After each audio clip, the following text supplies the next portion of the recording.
Hello વિદ્યાર્થી મિત્રો, કેમ છો? મજામાં ને? ગઈકાલે આપણે પ્રકરણ 17 ગરીબી અને બેરોજગારીમાં ગરીબી માટે જવાબદાર જે કારણો હતા એની વાત કરી. કાલે આપણે ગરીબી માટે કયા પરિબળો જવાબદાર છે કે જે ભારતની ગરીબીને ઘટવા નથી દેતા અથવા તો ભારતની ગરીબીનો આંક યથાવત રહે છે. તો એની આપણે વાત કરી, જેની થોડી છણાવટ કરીએ તો ગરીબી માટે નિરક્ષરતા છે, ખોટી રૂઢિઓ અને પરંપરાઓ છે, કે આવકની અસમાનતા છે, આવકનો નીચો દર છે, આવા અનેક કારણો છે તે ગરીબી માટે જવાબદાર હતા. એવા આપણે 8 થી 10 કારણો વિશે વાત કરી. હવે આજે આપણે વાત કરવાના છીએ ભારતમાં ગરીબીને નિવારવા માટેની શું વ્યૂહરચના છે, એટલે કે સરકાર ગરીબી નિવારવા માટે કયા પગલાઓ ભરે છે એની વાત આપણે આજે કરીએ. ગરીબીની વાત કરીએ તો દેશના આર્થિક વિકાસ ઉપર આપણું ધ્યાન છે.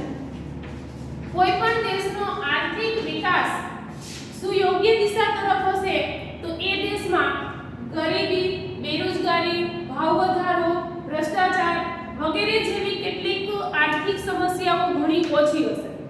પણ ભારતમાં ગરીબી, બેરોજગારી, ભાવ વધારા જેવી આર્થિક સમસ્યાઓ છે, એનો મતલબ એવો છે કે ભારતનો આર્થિક વિકાસ છે તે જે દિશા તરફ જે ગતિથી થવો જોઈએ તે ગતિથી કે તે દિશા તરફ નથી થતો. આર્થિક વિકાસ માટે અર્થતંત્રને ધ્યાનમાં લેવું પડે છે અને ભારતીય અર્થતંત્રનું હૃદય ગામડું છે. ભારતના અર્થતંત્રનું સાચું હૃદય ગામડું છે. માટે જ ગામડાના વિકાસ દ્વારા જ આર્થિક વિકાસ, સામાજિક વિકાસ કે સાંસ્કૃતિક વિકાસ ભારતનો સાધી શકાશે. જ્યાં સુધી ભારતનું ગામડું આર્થિક રીતે વિકસિત નહીં થાય, ભારતના ગામડાની અંદર સામાજિક જે રીતિઓ છે તેમાં ફેરફાર નહીં આવે કે પરિવર્તન નહીં આવે કે ગામડાની સંસ્કૃતિમાં પરિવર્તન નહીં આવે, ત્યાં સુધી દેશનો આર્થિક, સામાજિક કે સાંસ્કૃતિક વિકાસ નહીં સાધી શકાય. એટલા માટે જ ભારતીય અર્થતંત્રનું હૃદય ગામડું કહ્યું છે. કારણ તો કે અર્થતંત્રની અંદર જરૂરી તમામ કાચો માલ ગામડામાં ખેતી દ્વારા પ્રાપ્ત થાય છે. દાખલા તરીકે કાપડ ઉદ્યોગો છે તો કાપડ ઉદ્યોગ માટે જરૂરી કાચો માલ કપાસ છે જે ગામડાના ખેડૂતો ખેતી દ્વારા પૂરો પાડે છે. શણ ઉદ્યોગ છે તો તેના માટે જરૂરી કાચો માલ શણ છે જે ગામડાના ખેડૂતો છે તે ખેતી દ્વારા પૂરો પાડે છે. એટલે આવી કૃષિ અને કૃષિ સાથે સંકળાયેલી અનેક પ્રવૃત્તિઓ દ્વારા આપણા ભારતીય અર્થતંત્રના અનેક ઉદ્યોગો ચાલતા હોય છે. એટલા માટે જ આપણે જે ઉત્પાદન ક્રિયાઓ છે અથવા તો ઉત્પાદન એકમો છે એના માટે જરૂરી ગામડાનું ઉત્પાદન ઉપયોગી નીવડે છે. એટલે ભારતના અર્થતંત્રનું હૃદય ગામડું કહ્યું છે અને એટલા માટે જ ગ્રામ વિકાસ છે તે ખૂબ જરૂરી છે. અને ગ્રામીણ વિકાસ માટે આજે પ્રવર્તમાન સરકારે ભારતની અંદર ગ્રામોદયથી ભારત ઉદયના કાર્યક્રમો અમલમાં મૂક્યા છે. આજની આપણી સરકાર આખું એક આયોજન અને આખું બજેટ અને અર્થતંત્રની સ્થિતિને ધ્યાનમાં રાખી અને જે આયોજન ઘડી રહી છે તે આયોજનની અંદર ભારત સરકારે આજની તારીખની અંદર ગ્રામીણ વિકાસ ઉપર વધારે વિશેષ ભાર મૂક્યો છે. અને એટલા માટે જ ભારત સરકારનો એક કાર્યક્રમ અમલમાં આવ્યો છે, ગ્રામોદયથી ભારત ઉદય, કે જેના દ્વારા ગામડાના ઉદ્ધારનું કાર્ય કરવામાં આવ્યું છે. અને આ કાર્યક્રમ અંતર્ગત ભારત સરકારે જે પંચવર્ષીય યોજનાઓ કે આયોજન ઘડ્યું છે તે આયોજનની અંદર ગામડાનો વિકાસ થાય અને સાથે સાથે ગરીબીને નિવારી શકાય એ માટેના કેટલાક પગલાઓ ભર્યા છે, કેટલાક ઉપાયો હાથ ધર્યા છે. તો ગ્રામીણ વિકાસ માટે ભારત સરકાર શું કરી રહી છે તો કે ગ્રામીણ ક્ષેત્રે લઘુ ઉદ્યોગોનું પ્રમાણ વધે, કુટીર ઉદ્યોગો વિકસાવી શકાય, ગ્રામીણ ક્ષેત્રે પશુપાલન ઉદ્યોગોને પ્રોત્સાહન આપવામાં આવી રહ્યું છે, કૃષિ ક્ષેત્રે નવી ટેકનોલોજી અને નવી કાયદાકીય પદ્ધતિઓ અમલમાં આવે તે માટે પણ ભારત સરકાર છે તે પરિવર્તન કરી રહી છે. એટલું જ નહીં, ગામડાના આર્થિક અને સામાજિક વિકાસ માટે ગામડાના લોકોનું જીવન ધોરણ સુધારી શકાય તે હેતુથી ગ્રામીણ વિસ્તારોની અંદર માળખાગત સુવિધાઓનો વિકાસ કરવા માટે પણ ભારત સરકાર પ્રયત્ન કરી રહી છે.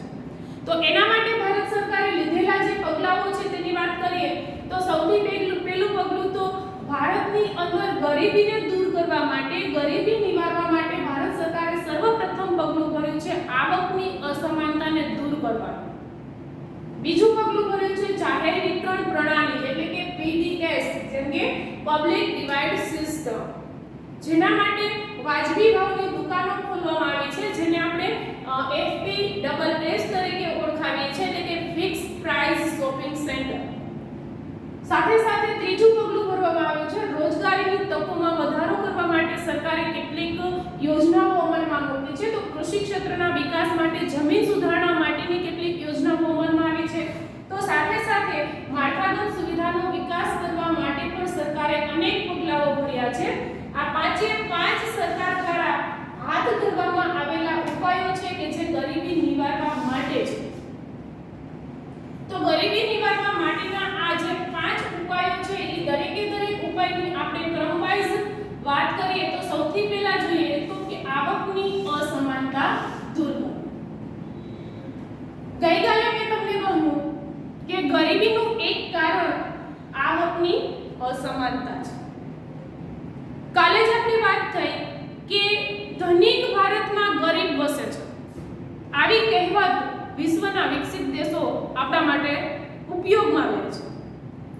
ધનિક ભારતમાં ગરીબ વસે છે એનો મતલબ એ વસ્તુ એ સાબિત કરે છે કે ભારતમાં આવકની અસમાનતા છે. ભારતનો એક વર્ગ એવો છે કે જે જરૂરિયાતથી વધુ કમાય છે, જેની આવક ટોચની છે. એમની જરૂરિયાતો કરતા અનેક ગણી આવક ધરાવતો એક વર્ગ ભારતની અંદર છે. તો ભારતનો એક વર્ગ એવો પણ છે કે જે જરૂરિયાતથી ઘણી ઓછી આવક ધરાવે છે, એટલે કે તળિયાની આવક ધરાવે છે. તો અહીં ટોચની આવક ધરાવતા અને તળિયાની આવક ધરાવતા બંને સમુદાય વચ્ચે એક મોટી ખીણ જેવું અંતર છે અને એ અંતર ગરીબીને નોતરે છે. કારણ તો કે અર્થતંત્રની આ સ્થિતિમાં આપણે ભારતના કુલ પરિવારોની વાત કરીએ તો 100% પરિવારોમાંથી ભારતની અંદર 20% પરિવાર એવા છે કે જે ટોચની આવક ધરાવે છે, 20% પરિવાર એવા છે કે જે તળિયાની આવક ધરાવે છે અને મધ્યમ આવક ધરાવતા પરિવારો 60% છે. એટલે એ વસ્તુ એ સાબિત કરે છે કે ભારતમાં મધ્યમ વર્ગ મોટો છે, પરંતુ ધનિક વર્ગ અને નિમ્ન વર્ગની વચ્ચેનો જે એક અસમાનતા છે તે અસમાનતાને દૂર કરવી હોય તો આવકની અસમાનતાને દૂર કરવી પડે. કેમ કે રાષ્ટ્રની કુલ આવકનો 60% હિસ્સો ઓલી 20% વસ્તી લઈ જાય છે કે જે ટોચની આવક ધરાવે છે, અને નિમ્ન આવક ધરાવતો વર્ગ મોટો છે ને આવકનો ઘણો એક નાનો હિસ્સો નિમ્ન આવક ધરાવતા લોકોને પ્રાપ્ત થાય છે, જેની આપણે ગુજરાતીમાં કહેવત ઉપયોગમાં લઈ શકીએ કે વાટકીમાં સીવા. એક માત્ર 20% વસ્તી છે કે જે આવકનો 60% હિસ્સો લઈ જાય છે. બાકી વધ્યો આવકનો 40% હિસ્સો એમાં મધ્યમ વર્ગના લોકો 30% હિસ્સો ધરાવે છે અને નિમ્ન આવક ધરાવતા લોકોને આવકનો માત્ર 10% હિસ્સો મળે છે. તો એ 20% લોકોને આવકનો 10% હિસ્સો જે પ્રાપ્ત થાય છે એમાંથી એ પોતાનું ગુજરાન પણ ચલાવી શકે એટલી આવકે તેમને પ્રાપ્ત નથી થતી. તો એ અસમાનતાને દૂર કરવામાં આવે તો ગરીબીને દૂર કરી શકાય. તો ભારત સરકારે આવકની અસમાનતાને દૂર કરવા માટે શું કર્યું? તો કે ધનિક લોકોની ચીજવસ્તુઓ, તમે કહેશો કે ગરીબોની ને ધનિકોની ચીજવસ્તુ જુદી હોય, તો કે ગરીબ લોકો કે જે માંડ કરીને પોતાનું ગુજરાન ચલાવી શકે છે તે ખોરાક, પોશાક ને રહેઠાણ પાછળ જોઈતા પૂરતું જ ખર્ચ કરે છે. પણ એવો વર્ગ કે જે ઉચ્ચ આવક ધરાવે છે તે પોતાના ખોરાક, પોશાક, રહેઠાણની સાથે સાથે મોજ શોખની ચીજવસ્તુઓ ઉપર પણ ખર્ચ કરે છે. તો ભારત માટે ધનિક વર્ગના લોકોની મોજ શોખની ચીજ વસ્તુઓ, મોજ શોખ માટે વાપરવામાં આવતી ચીજ વસ્તુઓ છે કે સેવાઓ છે, જેમ કે શાળા છે તે દરેકની જરૂરિયાત છે. એક સ્કૂલમાં વિદ્યાર્થીઓને ભણાવવા જ હોય તો ગરીબ વર્ગના બાળકોએ ભણવા જરૂરી છે ને ધનિક વર્ગના બાળકોને ભણવું જરૂરી છે. એટલે શાળા કોલેજ દરેકની જરૂરિયાત છે. પણ સિનેમા ઘર, ફન વર્લ્ડ આ બધા એવા સેવાકીય સંસ્થાનો છે કે જેની જરૂર ગરીબોને નથી. ગરીબો એમના બાળકોને શાળાએ મોકલે એટલી જ માંડ તેમની પાસે આવક હોય છે તો એ મોજશોખ પાછળ ખર્ચ નહીં કરે. એટલે સરકારે ધનિક વર્ગના લોકોની મોજશોખની ચીજવસ્તુઓનું ઉત્પાદન કરતા એકમોના કરવેરા વધારી દીધા. કરવેરામાં શું કર્યું તો કે વધારો કર્યો. કેવી મોજશોખની ચીજવસ્તુઓનું ઉત્પાદન કરતા એકમો તો કે નશીલા પદાર્થોની ઉત્પાદન ચીજવસ્તુઓ છે, ઓટોમોબાઈલ ઉત્પાદિત ચીજવસ્તુઓ છે કે ધનિક વર્ગના લોકો જે એક્સ્ટ્રા પોતાની મોજશોખ માટે ઉપયોગમાં લેતા, જેમ કે મોટા મોટા વસ્ત્ર પરિધાનનું ઉત્પાદન કરતા એકમો છે. આવી એવી ચીજવસ્તુઓ કે જે માત્ર ધનિકોની જરૂરિયાત છે એ ચીજવસ્તુના ઉત્પાદન ઉપરના કરવેરા સરકારે વધારી દીધા. તો એની સામે સરકારે બીજું શું કર્યું તો કે એવી ચીજવસ્તુઓ કે જે દરેકની પ્રાથમિક જરૂરિયાતી ચીજવસ્તુઓ છે, જેમ કે ખાદ્ય તેલ છે, ખાદ્ય પદાર્થો છે, ફૂડ પેકેટ્સ છે, વિદ્યાર્થીઓને ભણવા માટેની સ્ટેશનરી ચીજવસ્તુઓ છે, સામાન્ય વસ્ત્ર પરિધાન છે, આવી ચીજવસ્તુના ઉત્પાદન ઉપર સરકારે કરવેરા ઘટાડી દીધા. કારણ કે ખાદ્ય પદાર્થ, દૂધની બનાવટ, લીલા શાકભાજી, કૃષિ પેદાશો દરેકની જરૂરિયાત છે. તે ગરીબોને પણ જરૂરી છે, ધનિકોને પણ જરૂરી છે. પણ નશીલા પદાર્થો એ કોઈ પ્રાથમિક જરૂરિયાત નથી. દારૂ કે ગુટખા કોઈ પ્રાથમિક જરૂરિયાતની વસ્તુ નથી, એ શોખની વસ્તુ છે.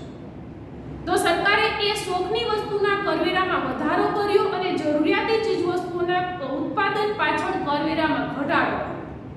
એનાથી શું થશે તો કે ઉત્પાદન એકમના માલિકો છે તે મોંઘા કરવેરા ભરીને કોઈ એવી ચીજવસ્તુનું ઉત્પાદન નહીં કરે કે જેનો ટેક્સ વધુ લાગતો હશે.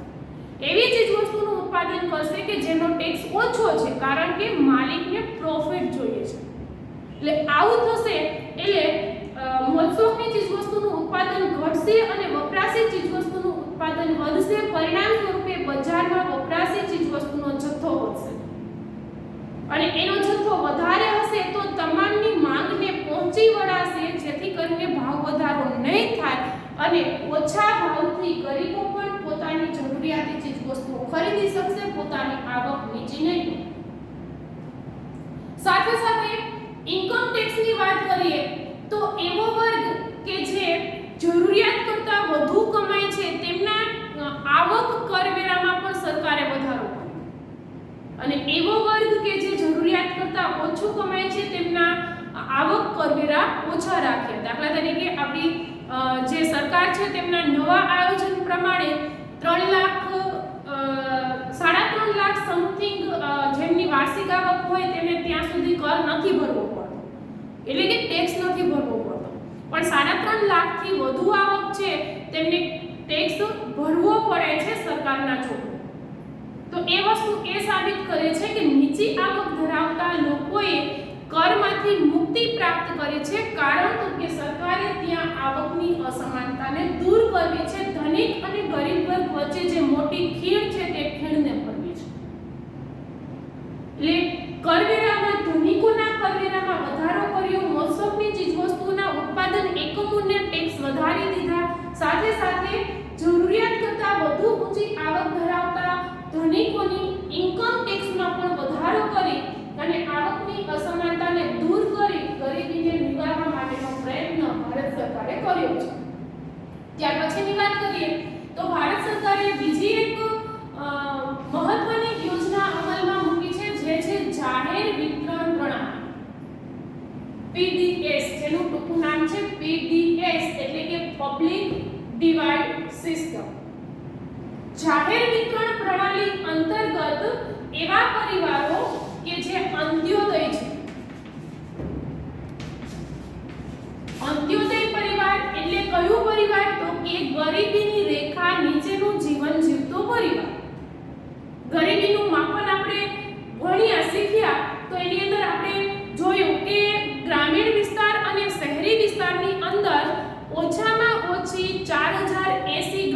વિસ્તારની આવક અને શહેરી વિસ્તારની તો કે ઓછામાં ઓછી એક પરિવારની 5000 રૂપિયા આવક એક મહિનાની હોવી જોઈએ. જે પરિવારની આવક એક મહિનાની 5000 થી ઓછી છે એ પરિવારનો સમાવેશ થાય છે અંત્યોદય પરિવારમાં. અંત્યોદય પરિવાર મતલબ કે ગરીબીની રેખા નીચે જીવન જીવતું પરિવાર. જે પરિવાર અંત્યોદય પરિવારમાં સમાવિષ્ટ છે એ પરિવારને વાજબી ભાવે જરૂરિયાતી ચીજવસ્તુઓ મળી રહે એ માટેની સરકારની યોજના છે જાહેર વિતરણ પ્રણાલી. અને એ યોજના અંતર્ગત ભારત સરકારે એપીએસએસ અંતર્ગત વ્યાજબી ભાવની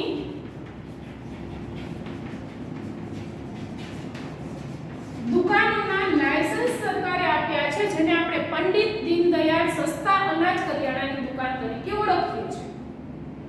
પંડિત દીનદયાળ સસ્તા અનાજ કરિયાણાની દુકાન મતલબ કે એફપીએસએસ એટલે કે ફિક્સ પ્રાઇસ શોપિંગ સેન્ટર એટલે વ્યાજબી ભાવની દુકાન. વ્યાજબી ભાવની દુકાનનું લાયસન્સ સરકાર આપતી હોય છે. સરકાર આ દુકાન દ્વારા અંત્યોદય પરિવારમાં સમાવિષ્ટ લોકોની જરૂરિયાતી ચીજવસ્તુ જેવી કે અનાજની અંદર ઘઉં, ચોખા, બાજરી, જુવાર, કઠોળની અંદર તુવેર દાળ, મગ દાળ અને બીજી જરૂરિયાતી ચીજવસ્તુની વાત કરીએ તો આયોડાઇઝ મીઠું અને સાથે સાથે તેલ, ખાંડ અને અમુક પ્રકારની ઈંધણ તરીકે આજે ઉજ્જવલા યોજના અમલમાં આવી છે એ પૂર્વે કેરોસીન. આવી વપરાશી ચીજવસ્તુઓ ઓછા ભાવથી ગરીબો સુધી પહોંચાડવા માટેની એક યોજના એટલે જાહેર વિતરણ પ્રણાલી. આ યોજના અંતર્ગત દરેક પાસે આપણે ગરીબ હોય કે ધનિક હોય કે મધ્યમ વર્ગનો વ્યક્તિ હોય દરેક પાસે જાહેર વિતરણ પ્રણાલી અંતર્ગતનું રેશન કાર્ડ હોય છે. પણ એ રેશન કાર્ડના પ્રકાર હોય છે બીપીએલ રેશન કાર્ડ અને એપીએલ રેશન કાર્ડ.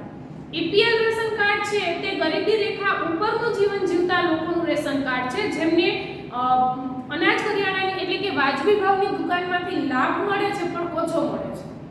પણ બીપીએલ રેશન કાર્ડ એટલે તો કે ગરીબી રેખા નીચેના જીવન જીવતા ગરીબો માટે છે કે જેમને વાજબી ભાવની દુકાનોમાંથી માત્ર ને માત્ર નજીવા ભાવથી વપરાશી ચીજવસ્તુઓ પ્રાપ્ત થાય છે.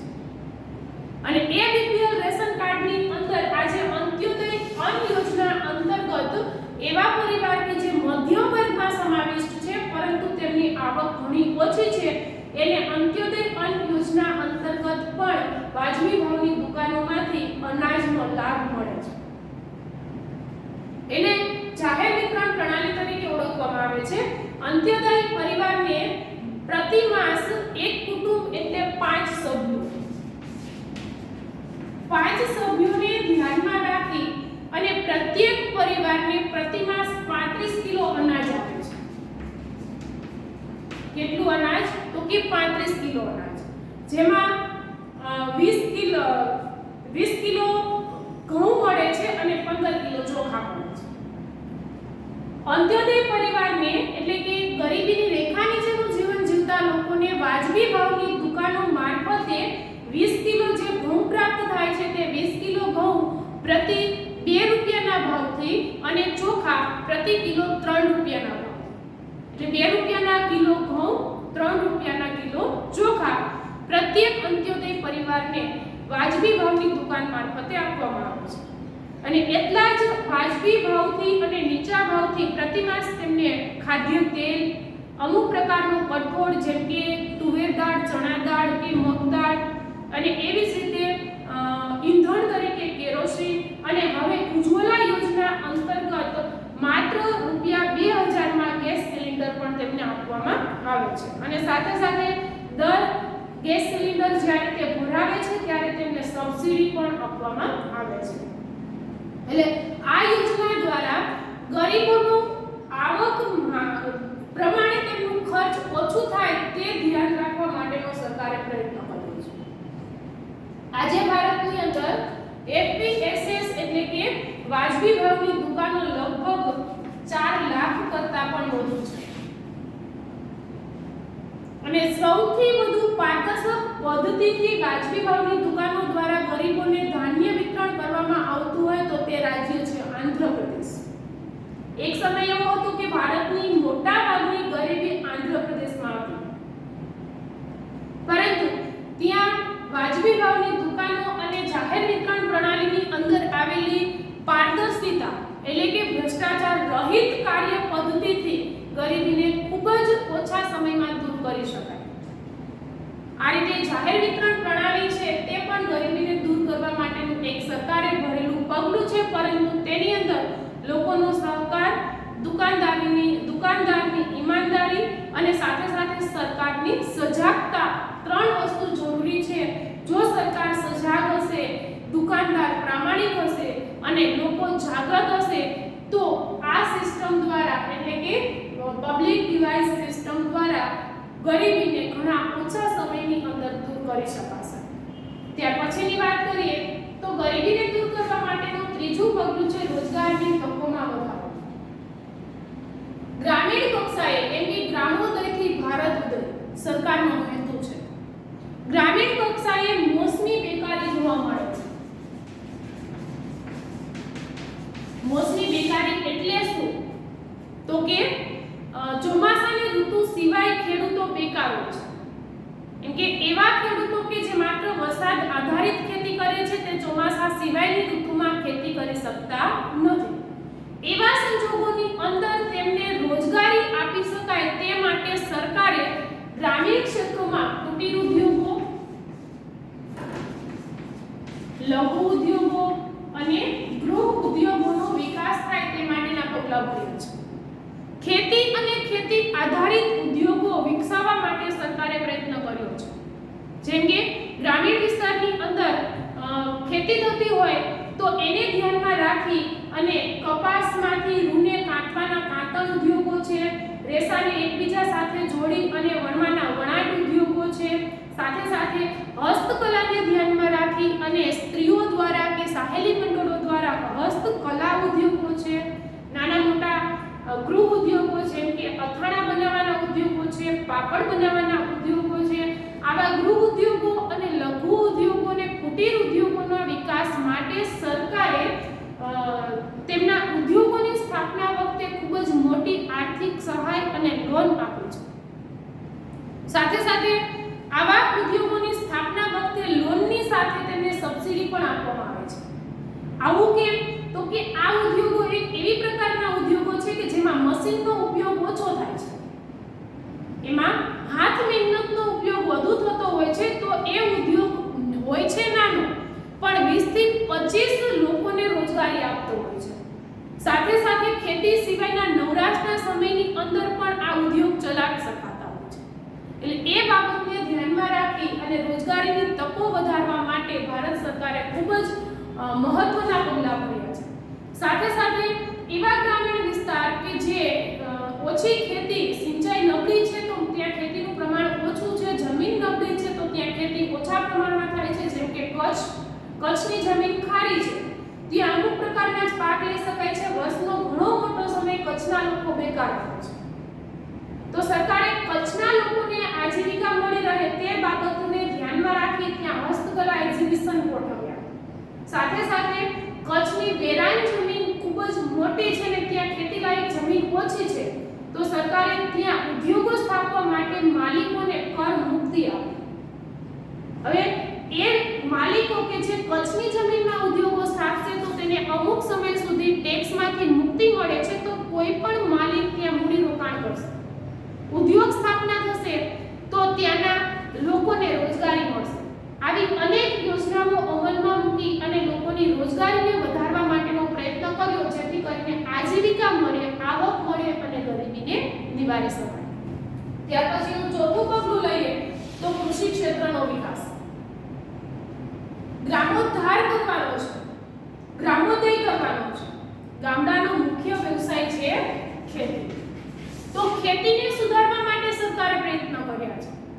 ખાસ કરીને તો કૃષિ ક્ષેત્રે જમીન સુધારણા કાર્યક્રમ, જમીનના માલિકી હક સુધાર્યા, જમીનની ટોચ મર્યાદા અમલમાં મૂકી, ખેડે તેની જમીન જેવી યોજનાઓ અમલમાં મૂકી, ગણોત ખેડૂતોની સ્થિતિમાં સુધારો કર્યો, જમીન વિહોણા ખેડૂતોને ખેતીલાયક જમીન આપવામાં આવી અનેક યોજનાઓ દ્વારા કૃષિ ક્ષેત્રે ખેડૂતોની આવક વધારી શકાય અને પોતાની એક રોજગારની યોજના ઊભી કરી શકાય તે માટેની સરકારે અનેક યોજનાઓ અને કાર્યક્રમો અમલમાં મૂક્યા। સાથે સાથે ભારતની કૃષિ આધુનિક બને, ભારતની ખેતી ટેકનિકલ પદ્ધતિથી થાય તે માટે ખેડૂતોને નવી ટેકનિકલ પદ્ધતિઓ આપી અને ટેકનિકલ માહિતી આપી ખેડૂતોને માહિતગાર કરવામાં આવે, જેના માટે ભારત સરકારે દરેક ગામની અંદર એક અમુક એરિયા વાઇઝ ગ્રામ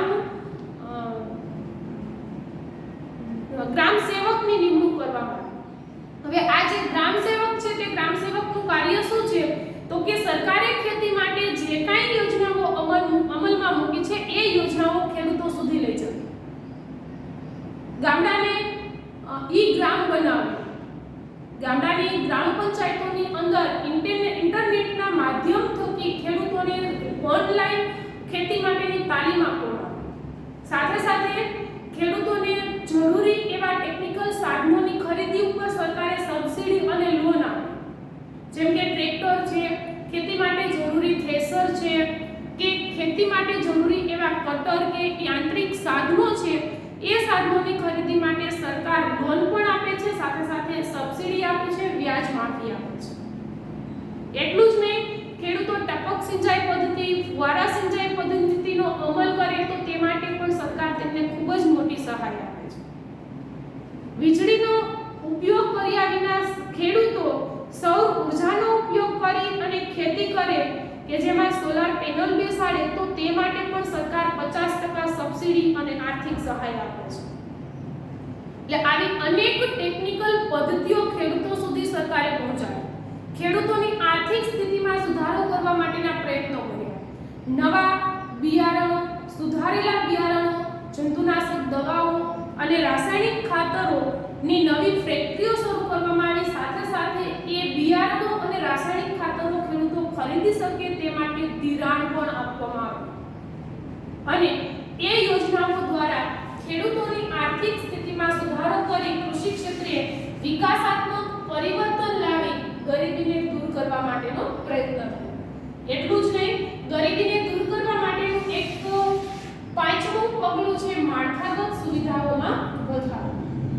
ગામડું જ્યાં સુધી શહેર સાથે જોડાયેલું નહીં રહે ત્યાં સુધી ગામડાનો વિકાસ નહીં થાય। ગામડામાંથી લોકોએ નાના એવા કામ માટે શહેરમાં જવું પડે તો એ ન કરવું પડે એ હેતુથી ભારત સરકારે ગામડાની માળખાગત સુવિધાઓનો વધારો કર્યો। કેવી માળખાગત સુવિધાઓ તો કે બેન્કિંગ સુવિધા, વિમાકીય સુવિધા, ગામને શહેર સાથે જોડતા રસ્તાઓ બનાવવા, પાકી સડકો બનાવવી, વાહન વ્યવહાર વધારવો, આવી અનેક માળખાગત સુવિધાઓમાં વધારો કરી એ ભારતના ગામડાને શહેર સાથે જોડવું, જેથી કરીને ભારતનો ખેડૂત જે કાંઈ કૃષિ પાક ઉત્પાદિત કરે છે તે ખૂબ જ ઝડપથી શહેર સુધી પહોંચાડી શકે છે, કારણ કે શહેરના લોકોની તમામ જરૂરિયાત ગામડું પૂરી પાડે છે અને ગામડાનું ઉત્પાદન મોટા ભાગે શહેરમાં વેચાય છે। પછી તે કૃષિ ઉત્પાદન હોય એટલે કે લીલા શાકભાજી કે ફળ હોય, પશુ ઉત્પાદન એટલે કે દૂધ કે દૂધની બનાવટ હોય, મધ ઉછેર કેન્દ્રો દ્વારા ઉત્પાદિત કરેલું મધ હોય, વગેરે એવું ઉત્પાદન છે કે જે ઉત્પાદનને ઝડપથી બજાર સુધી પહોંચાડવું પડે છે અને તેને ઝડપથી બજાર સુધી પહોંચાડવું હોય તો પરિવહન સુવિધા હોવી જોઈએ, પાકી સડકો હોવી જોઈએ। તો એના માટે ભારત સરકારે ગ્રામ સડકોને સુધારી અને ગામડાઓને શહેરો સાથે જોડ્યા, પરિવહન સુવિધાઓમાં વધારો કર્યો અને ગામડાનું ઉત્પાદન ઝડપથી બજાર સુધી પહોંચી શકે અને બજારમાં તેને સારા ભાવ મળી શકે તે માટે કૃષિ વેચાણ કેન્દ્રો એટલે કે માર્કેટ યાર્ડો પણ ઊભા કર્યા કે જે તાલુકા વાઇઝ દરેક તાલુકા મથકે હોય છે અને એ કૃષિ માર્કેટ યાર્ડની અંદર ખેડૂતો પોતાનો ઉત્પાદિત માલ છે તે ત્યાં વેચે છે અને હવે તો એમાંય નવી ટેકનિકલ પદ્ધતિઓ અમલમાં આવી, કેવી તો કે ઓનલાઈન વ્યવહાર। ખેડૂત પોતાની ઉત્પાદિત જે કાંઈ કૃષિ પેદાશ છે તેને ઓનલાઈન ઇન્ટરનેટની અંદર મૂકે છે. તેની જાત, એનો ફોટો અને એમની ક્વોલિટી ઓનલાઈન જ હરાજી થાય છે અને ઓનલાઈન વેપારીઓ તેને ખરીદે છે, જેનાથી ખેડૂતોને ખૂબ જ સારા એવા ભાવ પણ મળે. એટલે આવી ઘણી બધી માળખાગત સુવિધાઓમાં વધારો કરી અને ભારત સરકારે ખેડૂતોની આર્થિક સ્થિતિ સુધારી, ગ્રામીણ વિસ્તારના લોકોની આર્થિક સ્થિતિમાં સુધારો કરી ગરીબીને દૂર કરવા માટેનો પ્રયત્ન કર્યો છે. તમે કહેશો કે આ તમામ પગલાઓ સરકારે ગામડા માટે કર્યા તો શું શહેરોમાં ગરીબ નથી? શહેરી ગરીબો માટે પણ સરકાર ઘણું કરે છે, પરંતુ કાલે જ મેં તમને કહ્યું કે ગરીબીનું મૂળ ગામડામાં છે અને ગામડું ભારતના અર્થતંત્રનું હૃદય છે. જ્યાં સુધી ગ્રામોદ્ધાર નહીં થાય ત્યાં સુધી દેશનો ઉદ્ધાર નહીં થાય. એટલા માટે જ ગ્રામોદયથી ભારત ઉદયની યોજના અંતર્ગત ભારત સરકારે ભારતમાંથી ગરીબીને નેસ્ત નાબૂદ કરવા માટે, ગરીબીના રાક્ષસને સંહાર કરવા માટે અનેક પગલાઓ ભર્યા છે. પણ સરકાર એવી અપેક્ષા કરે છે કે તે જે કાંઈ પગલાઓ ભરી રહી છે તેને લોકો સપોર્ટ કરે, લોકો તેને સરકારને સહકાર આપે. માત્ર સરકાર કાર્ય કરશે પણ લોકો અજાગૃત હશે ત્યાં સુધી ગરીબી ભારતમાંથી દૂર નહીં થાય. તો આપણે સરકાર દ્વારા ભરવામાં આવેલા પગલાઓની વાત કરી. આવતીકાલે આપણે ગરીબીને દૂર કરવા માટે સરકારે કયા કાર્યક્રમો અમલમાં મૂક્યા છે તેની વાત કરીશું. શહેરી ગરીબી, ગ્રામીણ ગરીબીને દૂર કરવા માટે ભારત સરકારે ચોક્કસ કાર્યક્રમોનો સમય અંતરે અમલ કર્યો છે અને એ દરેક કાર્યક્રમો કોના માટે છે, કઈ સિસ્ટમથી ચાલે છે તેની વાત આપણે આવતીકાલે કરીશું. ત્યાં સુધી આવજો.